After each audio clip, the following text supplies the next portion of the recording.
Welcome back to Ryan and Brian's Bible Bistro. I'm Ryan. I'm Brian. And this is the Bible Bistro. Podcast all about the Bible, theology, and things related to the Christian faith. Yes. Well done, Brian. You're learning. See, I know what. Thanks. Thanks, Ryan, for all your teaching me. Yes, winning. So I'm teaching you all kinds of things. We're back. Yeah. Back still in Bistro. West, yeah. Bloomington. Well, beautiful. in the beautiful downtown studios of Broadleaf.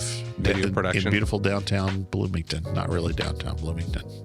It's in Bloomington, Illinois. But we're here. We're continuing. What are we continuing, Brian? The series on the book of Daniel. Well, of course we are. So last week we did... and I'm excited. I'm excited about this. Are you? Yeah. This. We get into more of these stories. There's some good stories. These are some great. First 6 chapters are narratives. Yeah. Yeah, there's plenty of good flannel graph material in here, for the kiddies to put up there. But yeah, there's some great stories here that I think probably if you've grown up in the church, you've heard these stories a lot. Nothing like teaching children about people being burned alive, for example. Next chapter. I remember singing songs about this. Like we had a little musical. About and it was like, man, was, man, this furnace is cool. I remember that line from the song. I think I might have been thrown in the furnace as part of this church musical. Well, when you get to chapter 3, then I would expect you to perform part of that. Let me see. I'll see if I can find as an this interpretive song. Dance. Or song and dance. Yeah, I'll see what I can scrounge up. I don't know if there's much interpretive dancing, but there definitely was a song about it. We should have a fire pit going. So all the things and we're a chapter early. We're talking about chapter 2 today. We're talking about chapter 2. This is Daniel chapter 2. This one might not have as much flannel graph material. I think you could do it. I think you could do it. I'm not sure that it was done. There's a little bit more to it. So yes, we're jumping into Daniel 2 today. We're still in the narrative part of Daniel. Yeah. We wrapped up Daniel 1 where we had the narrative about food and Daniel and Meshach and Abednego. Shadrach too, yeah. Yeah, Abednego. Their initial names were Mishael, Hananiah, and Azariah. Yeah, and saying faithful to the Lord, saying we don't want to eat this food from the king's table.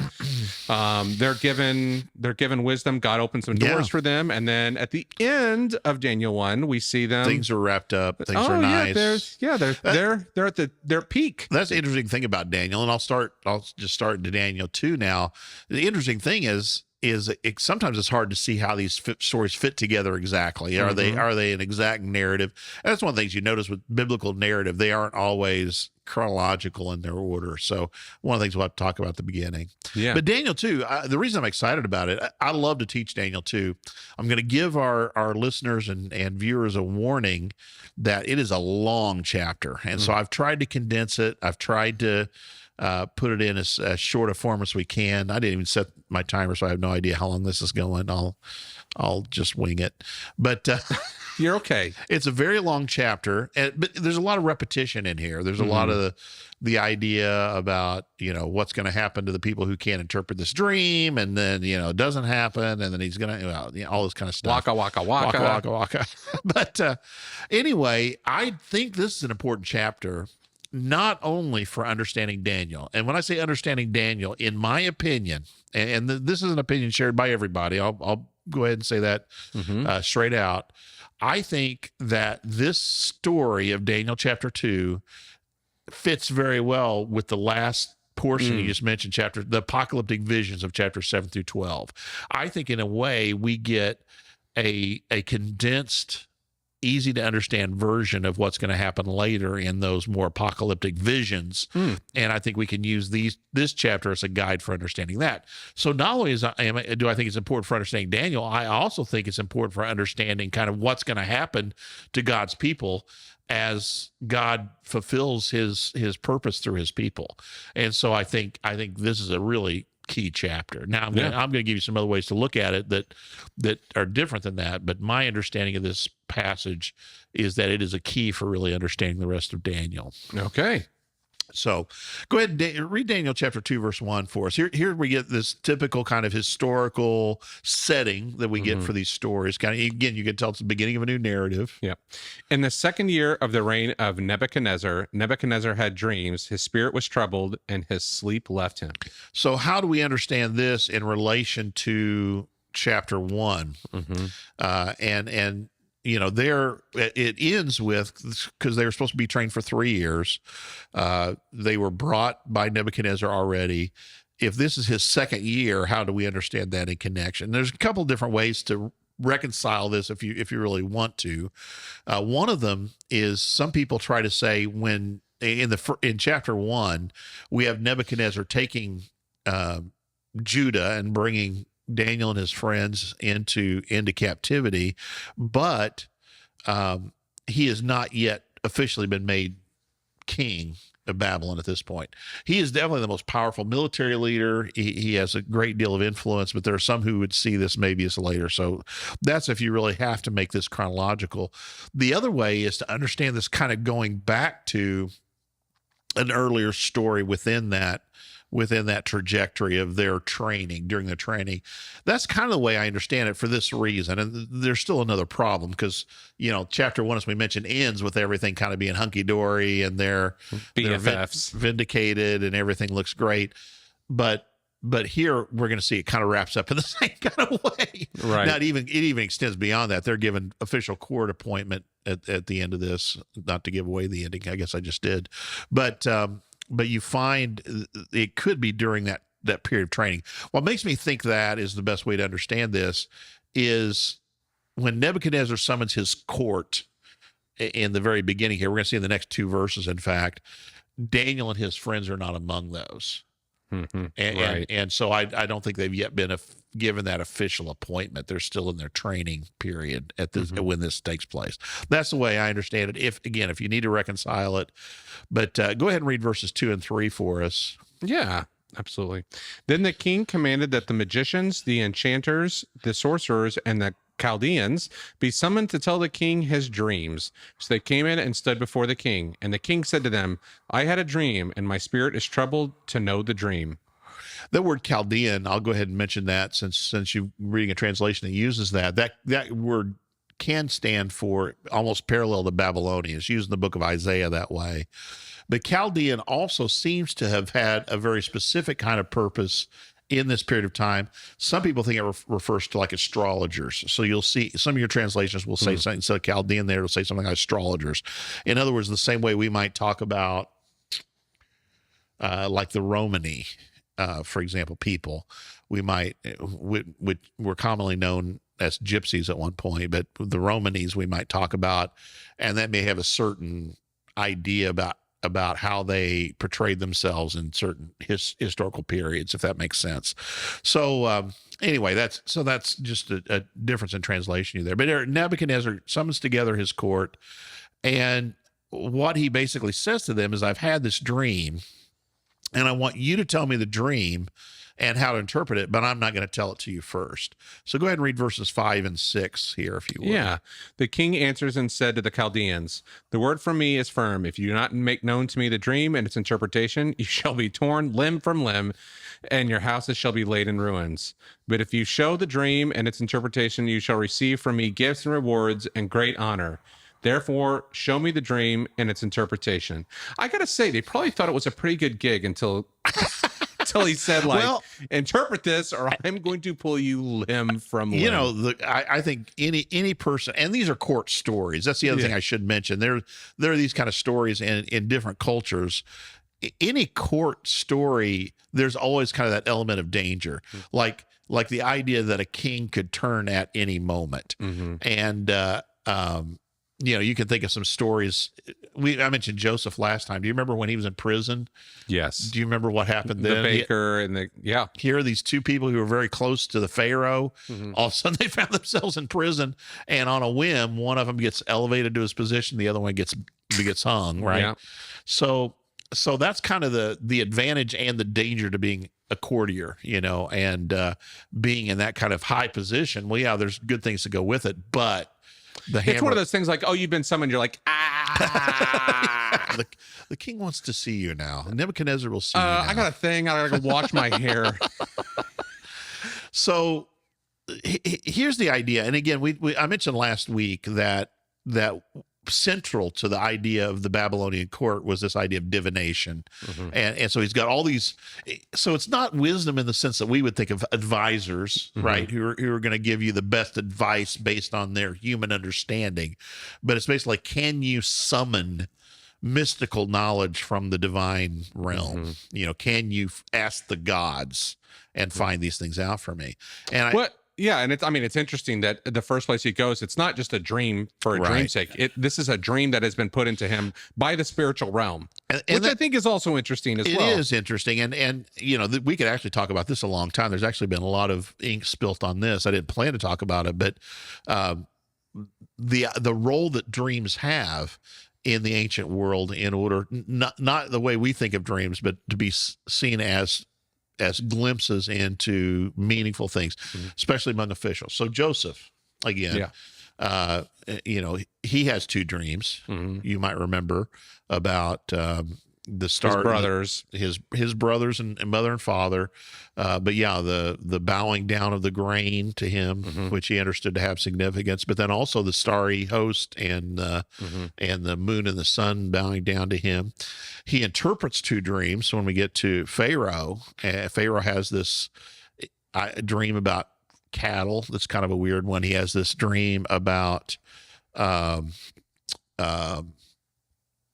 grain as well, dried grain, and they understand that as something that has significance there. And Joseph is not only able to interpret the dream, but he also gives advice on how the Pharaoh should respond to that. So different cultures in this period of time did place an importance upon dreams that seem to have, that seem to have a significance beyond what we would normally think of. It wasn't just an internal thing. It was pointing to a physical reality. A physical reality, yeah. Sometimes not always a future reality, but yeah, those kind of things. This is a dream. This is something. So if you ever had a king that said, "Oh, I had a dream about you," like that could be. Wouldn't necessarily be a good thing. Yeah.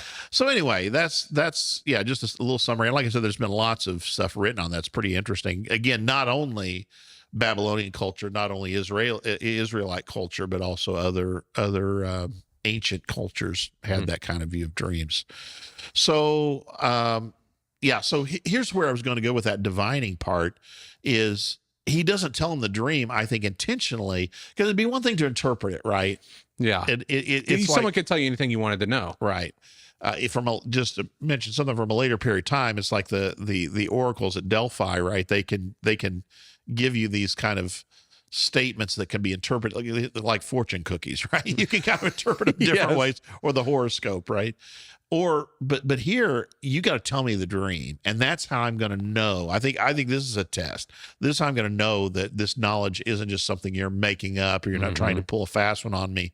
If you can tell me my dream and the interpretation, I will know that this is a legitimate thing. And if you can't, here's how I'm going to read this. I'm doing away with you, because what good are you anyway? If you're not legitimate diviners, if you're not really able to get these glimpses into the reality of the spiritual realm, what good are you? And so that's the threat that's put to them. And I find their reaction really interesting. I think the wording of it is very important. If you look at verses 10 and 11 here of chapter 2. Let me read this here. This is the NIV. It says, the astrologers answered the king, there is no one on earth who can do what the king asks. No king, however great and mighty, has ever asked such a thing of any magician or enchanter or astrologer. Probably says Chaldean there for you. Verse 11, what the king asks is too difficult. No one can reveal it to the king except the gods, and they do not live among humans. Now, that's an interesting statement for a number of different reasons. So basically, there's no person, there's no human being who's going to be able to do this for you, what you've asked. No one's ever asked for this. Give us your dream and we can interpret it, but to come up with this, no one can do this. Only the gods. And their statement is the gods don't live on earth. And that's a very that's a worldview kind of thing again that we're talking about, this kind of battle, that there is this separation between the gods in the heavens and the people on earth, right? Yeah, but it's not like a deist thing where the gods are not involved. But it's very much I don't care about the people of earth from their perspective, their gods. It's just like they're there for me at my whim, but I don't have an intimate relationship with them. Exactly. Yeah, they're not with us, right? Yeah. And that's going to become, I think, an important theme in Daniel, is that this God, the God of the Israelites, the God of often in Daniel is called the Most High God, the God of the heavens, the Most High God is the true God, and he is the one who's able to do these things. So anyway, that's where I think it's interesting that they're saying even our gods, even though they might know this, they're not able to impart this knowledge, right? Yeah. Okay, so then Daniel interacts with this guy named Arioch. This is verses 14 through 16. When Arioch, the commander of the king's guard, had gone out to put to death the wise men of Babylon, Daniel spoke to him with wisdom and tact.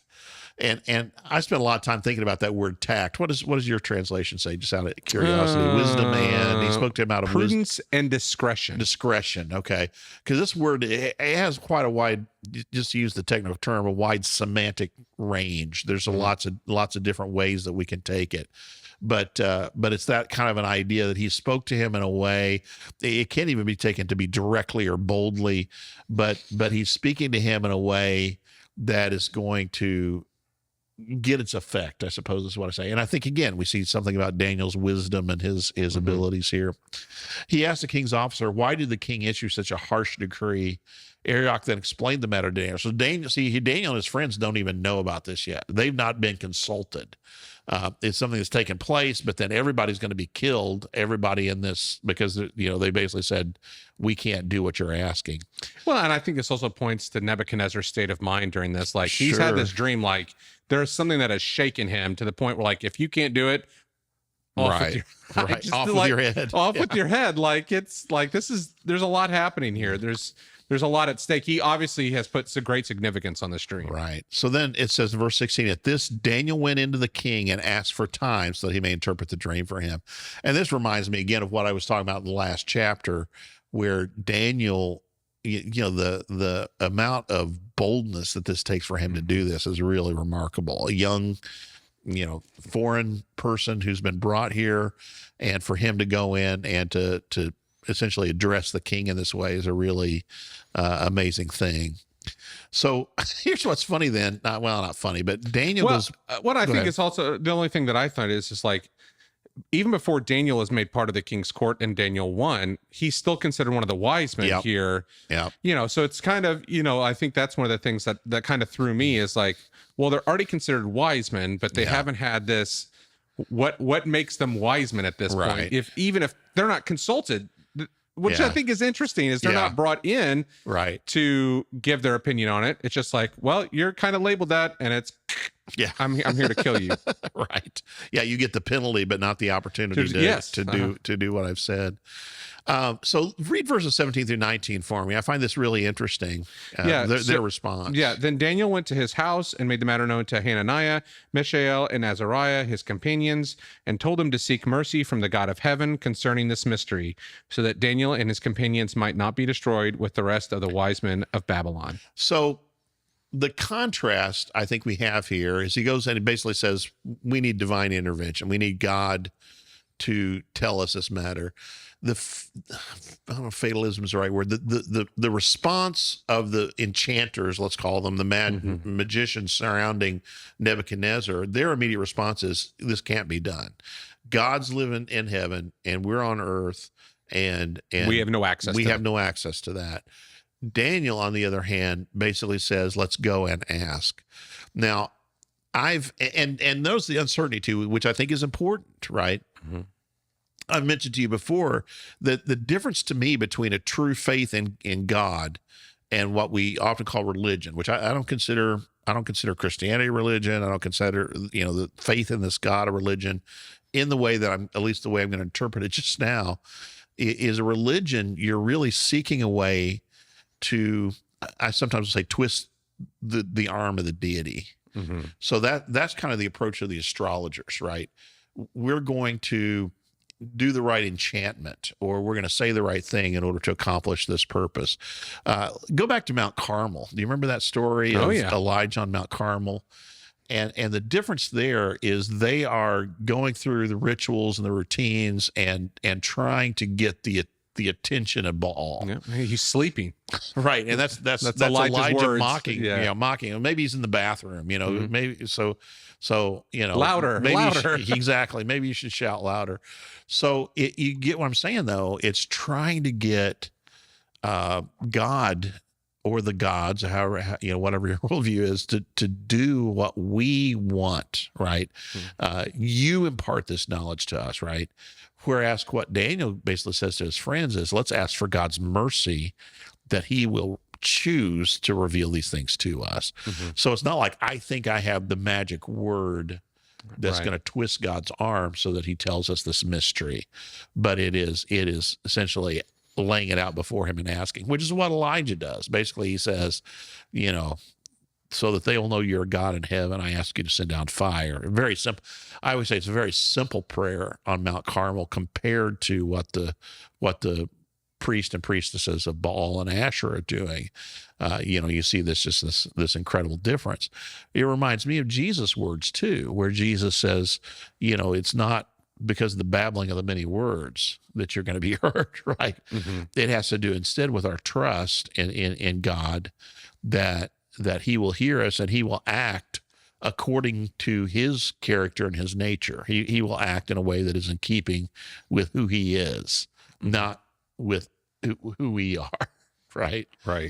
So that's kind of, I just wanted to point that out. I thought that was an interesting kind of difference, a distinction here between these two.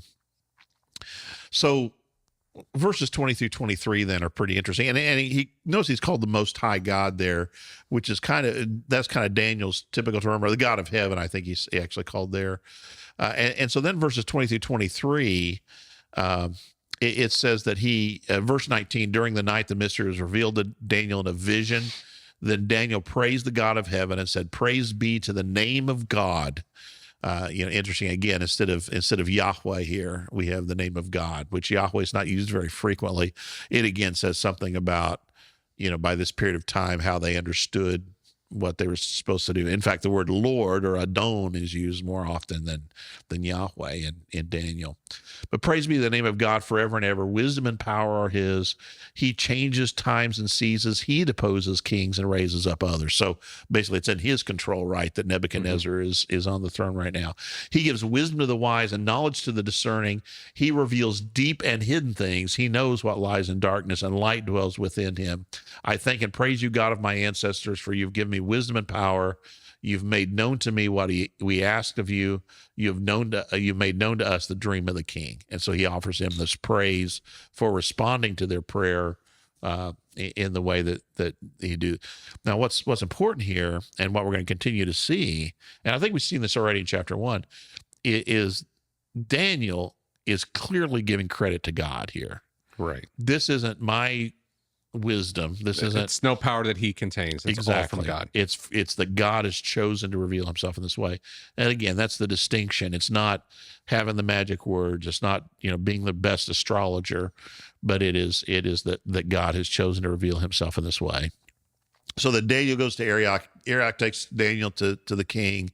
And then we get to verses 26 through 29. You want to read that? 26 through 29? Yeah, chapter 2. Yeah, here we go. The king declared to Daniel, whose name was Belteshazzar, "Are you able to make known to me the dream that I have seen and its interpretation?" Daniel answered the king and said, "No wise men, enchanters, magicians, or astrologers can show to the king the mystery that the king has asked. But there is a God in heaven who reveals mysteries, and he has made known to King Nebuchadnezzar what will be in the later days. Your dream and the visions of your head as you lay in bed are these." Now, I think this is so interesting, and we'll get into what the vision is here in a minute, because this is there's certain ways that this agrees almost exactly with what the sorcerers have said, what the magicians surrounding Nebuchadnezzar said, right? Yeah, God the gods are the ones who can know these kind of things. No enchanter can know these kind of things. And Daniel agrees, right? Mm-hmm. No wise man. I don't care who you bring in. They're not going to be able to do this. But there is a God in heaven. And here's the difference. Here's where he only agrees halfway, I think, with the sorcerers. And this God makes known mysteries. Okay, this true God, the God of heaven, is the one who can reveal to us truth, can reveal what you dreamed.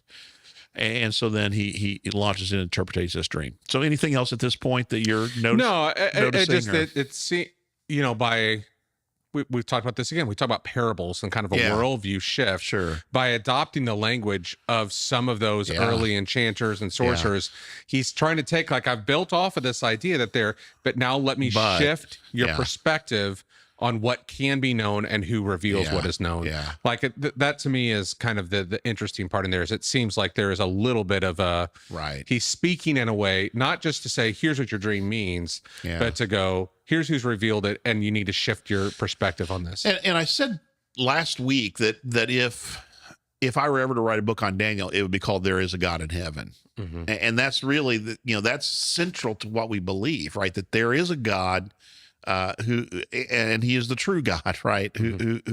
who is there.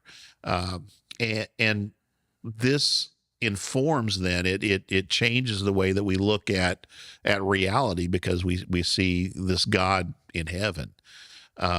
We understand, that he is there, and he is able to reveal these things to us. And I think that's what Daniel here is arguing for. And so here's the nature of what he interprets. So verse 29 says, he in your bed at night, basically, things to come is what was on your mind. Your mind turned to things to come. In other words, the future.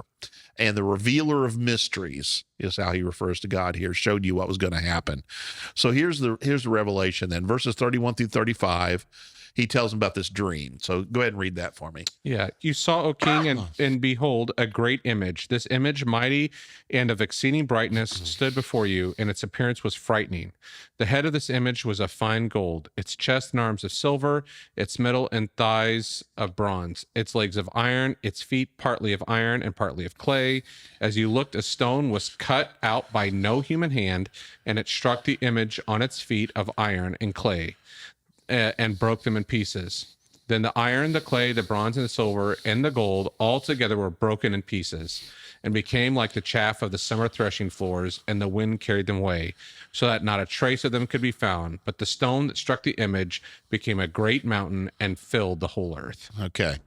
So this is the dream. It's a statue or an image that's there, an idol, we could say, made of different various metals and clay, head of gold, chest of and arms of silver, belly and thighs of bronze, and then legs of iron, and then iron and clay, and so this is the image that he gives first.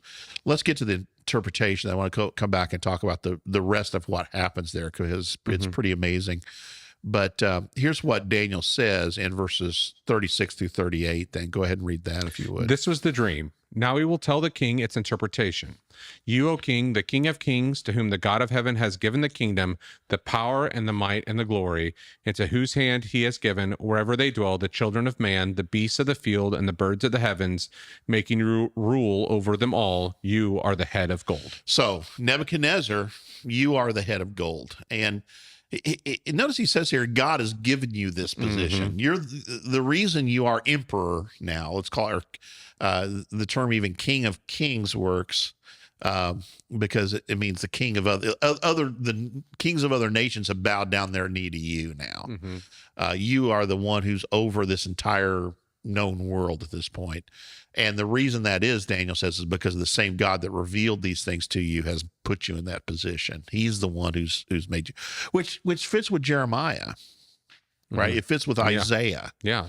This is judgment, the judgment on the nation or Judah and Israel. And God is the one who's brought Nebuchadnezzar there in order to enact this judgment. It's not because of their greatness. It's not because of their power.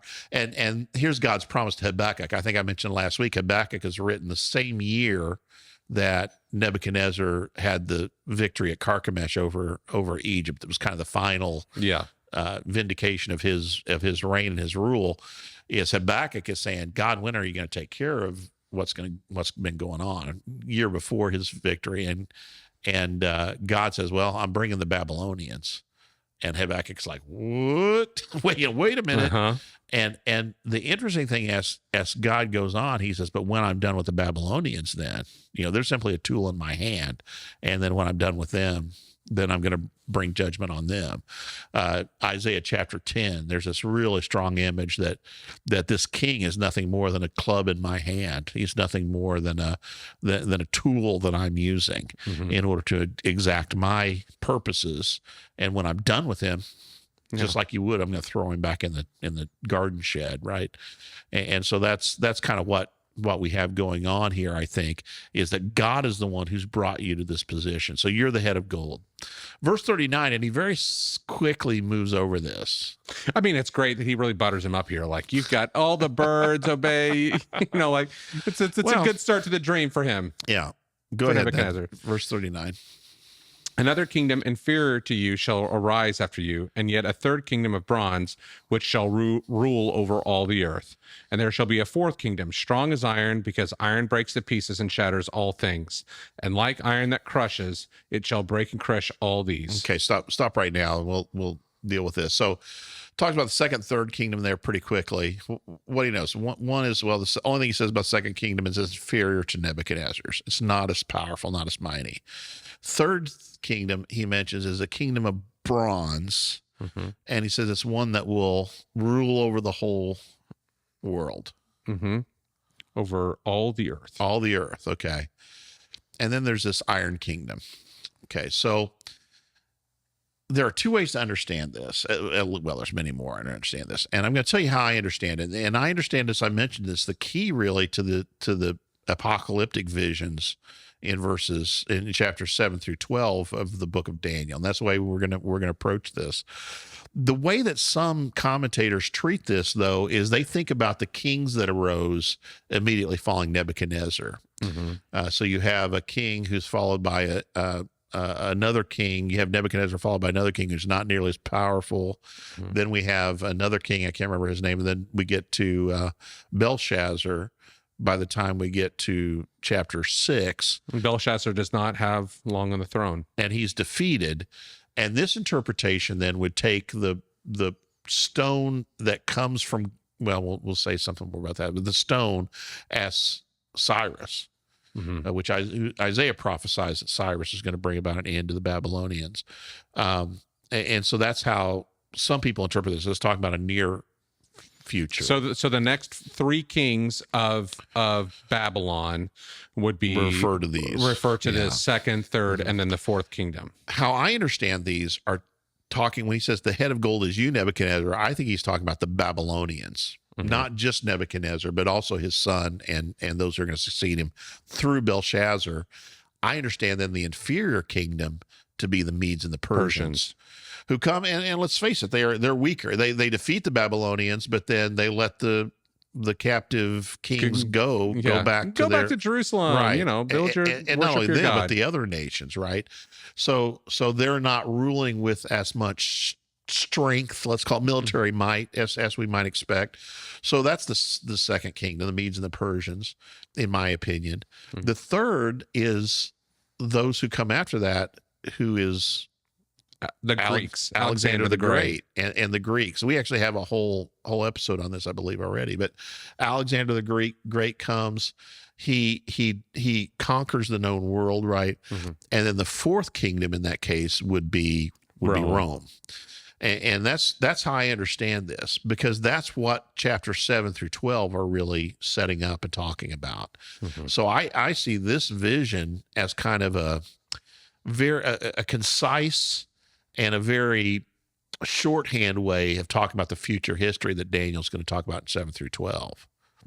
Now that's two different ways to understand it. Let me give you even a variation of that one. I know that there are some who teach that fourth kingdom really then continues on to the present. and then we're still under the quote unquote Roman age, and this is where we're get still in the iron and clay. And so there's where you'll get, that's where you'll get, some of the dispensational views and some of these Tim Hayes. Yeah. Well, you're getting to the end of the world. And like I said, those usually bring in the book of Revelation and other things. But I understand this to just simply be talking about what God is going to do in his people. And I told you, I think it's important for the trajectory of God's people, because let's talk about then this final image of the dream. And you've had dreams like this that have shifted. Yes. You got these strong, heavy metals. Gold is heavy, iron's heavy. These are heavy metals, right? And a rock comes, and it's described as not of human hands, not cut from human hands, which tells us that this is, if it's not from human hands, it's from a divine origin. Okay. So this is a rock that comes from, it's cut. I mean, so it's not just a natural rock. It's exactly. It's cut. Because I think that other people might say, well, it's just a natural thing. No, right. No, this is cut, but it's not cut by human hand. Yeah. And it comes down, and it says that it strikes. I should say about the iron and the mix with clay. So clay is brittle, right? Clay is breakable. Iron is strong.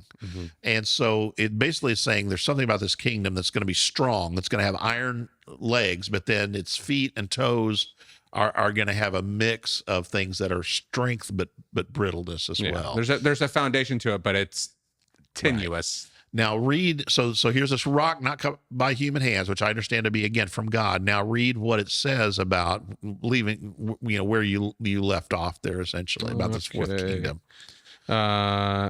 And there shall be a fourth kingdom, strong as iron, because iron breaks to pieces and shatters all things. And like iron that crushes, it shall break and crush all these. And as you saw the feet and toes, partly of potter's clay and partly of iron, it shall be a divided kingdom. But some of the firmness of iron shall be in it, just as you saw iron mixed with the soft clay. And as the toes of the feet were partly iron and partly clay, so the kingdom shall be partly strong and partly brittle. As you saw the iron mixed with soft clay, so they will mix with another in marriage, but they will not hold together, just as iron does not mix with clay. And in the days of those kings, the God of heaven will set up a kingdom. Okay, let me go back. In the days of those kings. Okay. So it's not just one king. It's a kingdom that has multiple understanding. Kings. Yeah, that's my understanding. So if we're thinking about Rome here, the kings of Rome, the Caesars, we refer to as the Caesars. That's who we're talking about. So in the time of the Caesars, is the way I would read this. In the times of the kings, the Caesars, the God of heaven will set up a kingdom that shall never be destroyed, nor shall the kingdom be left to another people. It shall break in pieces all these kingdoms and bring them to an end, and it shall stand forever. Just as you saw that a stone was cut from a mountain by no human hand, and that it broke in pieces the iron, the bronze, the clay, the silver, and the gold, a great God has made known to the king what shall be after this. The dream is certain, and its interpretation sure. So in the dream, what happened to that stone? Earlier it grows into a large mountain. It grows into a large mountain. So it smashes this idol, this statue, and then it grows. And the way it's described there is it will fill the whole earth. Okay. So this to me is one of the most amazing prophecies in the entire Old Testament. I understand this to say that in the time of the Caesars, what we, looking from our perspective, that God is going to send this rock, one who is a rock not cut with human hands, right? And it's going to come down and it's going to put an end to those kingdoms. And it in turn, and Daniel says, this is a kingdom that God is going to establish. So what do we call a kingdom that God's established? Well, God's the kingdom of God, right? Kingdom of heaven. That it's going to fill the entire earth, that it's going to grow, which is the nature of the kingdom of God, right? It's going to grow. That's what Jesus tells in the parables. It's like a mustard seed, right? It's like a woman baking a large amount of bread. It's going to grow until it fills the entire earth. And that's going to be this kingdom that's established.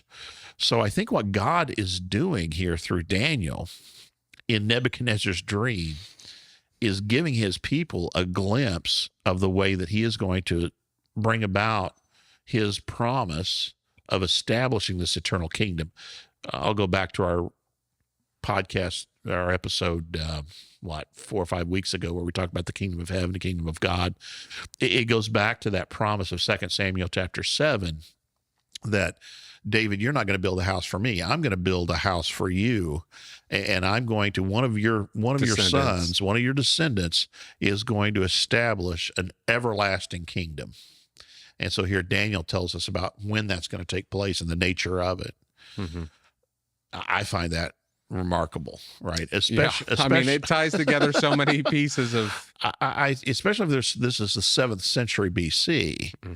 that is looking ahead to these things that happen. And again, I understand why some people have to date Daniel later. Now, even if we date Daniel to 250 BC, if you take the interpretation that I'm offering here, you still can't account for the kingdom and that this is going to happen, right? Mm-hmm. But I see this again as a 700 years ahead of time, a prophecy about the coming Messiah who's going to establish God's kingdom on earth. Yeah. Even if you move it up to 250 BC, Rome is still, like the Roman power is still going to be established. 88 when it comes to Jerusalem, 88 BC. Yeah. So like you can't even predict the Roman power. And then the Roman power is, if you lived in the time of Jesus, probably the Roman power for you looks pretty unbreakable at this point. Chapter 7 through, that's right. Chapter 7 through, I hadn't even thought of that. That's a really good point. Chapter 7 through 12, then again, I think are making this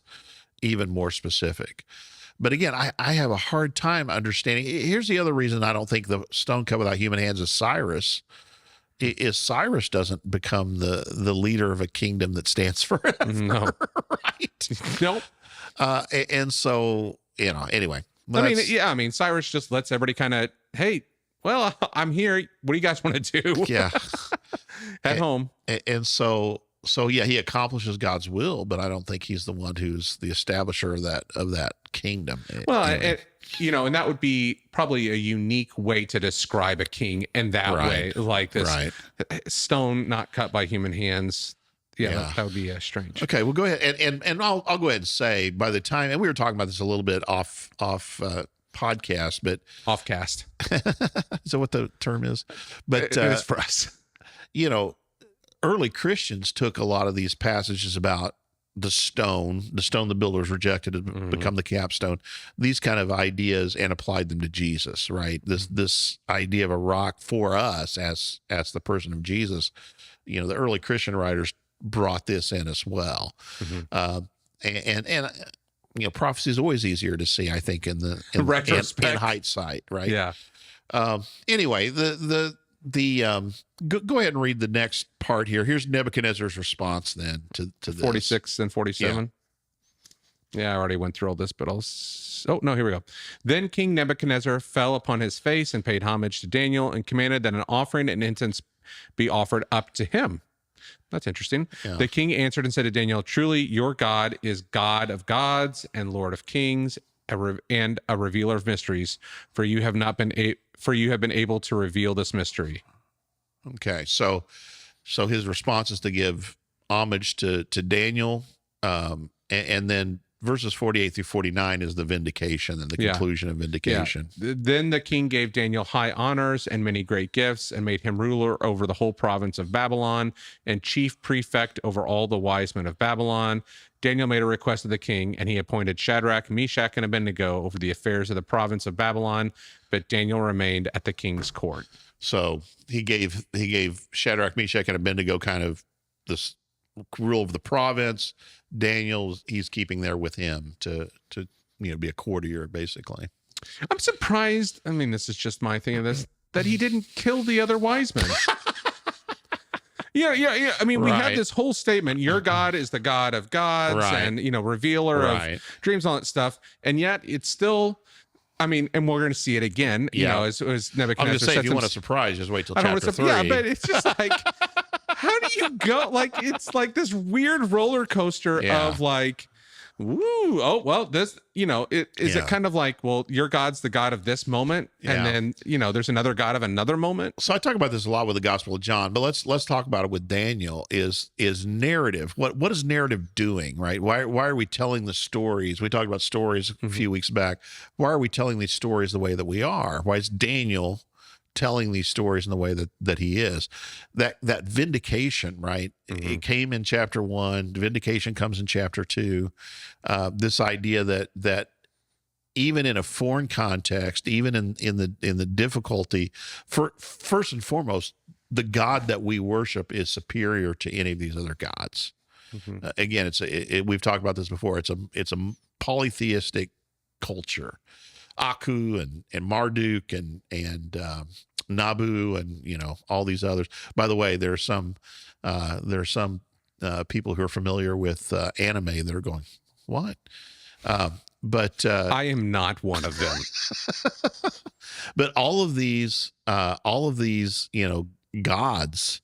And instead, here's the true God who's able to reveal these things. That's the contrast that we see, and Daniel goes from, again, possibly being killed here to being elevated and to being put in a position of power. Again, Joseph, this kind of idea that even I think you put it last time, even when things seem especially bad, then God is still able to keep his people, is able to sustain his people. Yeah, God's revealing himself even when the people of God are not riding high in their own in the land that God had given them. They're not riding high over here, but God is still revealing himself through his faithful servants. And Daniel, the other thing I want to mention there is, do you notice he doesn't say, "Oh, this is a done deal, we can do this," right?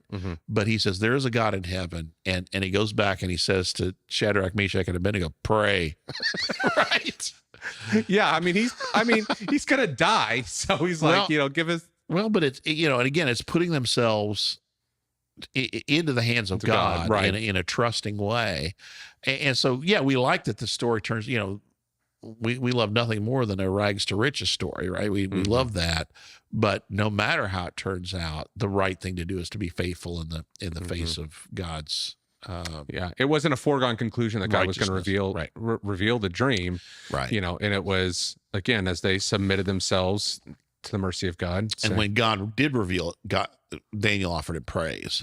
All the praise belongs to him. He gives him the credit. Again, when Nebuchadnezzar says, "Oh, what a wise guy that you've revealed this," it's like, no, this was revealed by the revealer of mysteries. God not only has revealed this to you, but he's showing you what's to come. So again, Nebuchadnezzar, all the other guys said like, "Oh, we can't know anything like this," and then you've got this, Daniel that walks in and it's a wise guy that says like, "Hey, there's a God in heaven and he's revealed himself to me," and Nebuchadnezzar says, "Oh, your God is the God of gods, but like, I'll just keep these other guys around." Just in case. Bums. Well, and if you just want to wait, we're going from the frying pan into the fire, so to speak. So, my God. But here we go. All right. Well, hey, jokes, this is good. Dad jokes with Daniel. Did you have anything else? Any other questions or anything? I don't know if I have questions. It's just there's just so many things that are happening. Yeah. Happening in here, and I think what's we've talked about this. Prophecy is always easy. I'm going to say this. It's not easy, right? But you can start to see like some connection points as you look backwards. But kind of going, I always wonder, even for Nebuchadnezzar, what goes on with him as he hears like, well, then the next kingdom, and he's probably going, next kingdom. I'm the gold head. You know what I mean? Like there's this, it's kind of like, well, when God made like, oh, I'm going to have judgment for the people of Israel, like, but it's not going to be until after you're dead. Just like, well, I'm out of here. I'm out of here. I'm moving on. But just this idea, like, Nebuchadnezzar is getting this great message, or not great message, but like, hey, you're the head of gold, but there's something coming after you. There's like, it's pure conjecture, but you think like, what's going on in this context that they're thinking through this? I guess one thing when you talked about, even judgment coming upon Israel, and you're like, oh, well, that'll be after I'm dead. I think that's kind of from a worldview that's a very individualistic worldview, though, too. So if you think yourself more as a part of God's people, right, and Israel being a way to demonstrate God's mercy to his people, right? Then you think about what's lost, even if it's after your death, it's Right. my people are going to be put to shame. So, that's just one thing to think about there. But yeah, I don't know with Nebuchadnezzar, I mean, and like, it's just remarkable. Then you turn, so we just finished 49, chapter 2, verse 49, and then chapter 3, verse 1. Oh, I think I'll build a statue to myself.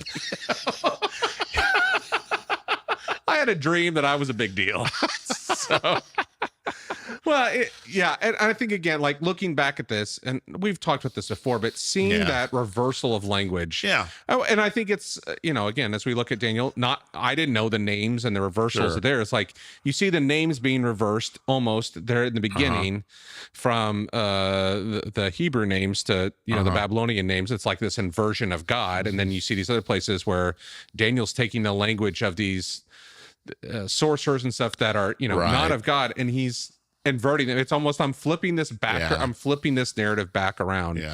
That's I think is the most interesting part, is when you read the stories, it's the inversions of some of this. And the battle, like we've said before, the battle between the true God and these idols, these gods that they're seeking. I think it's interesting is, we just have, the Babylonian God, like my God, like his God, or the Babylonian God. We don't even have a name for him. It's just like, they're not even worth mentioning here. Right. A little bit. So anyway, well, this is good. Yeah, good.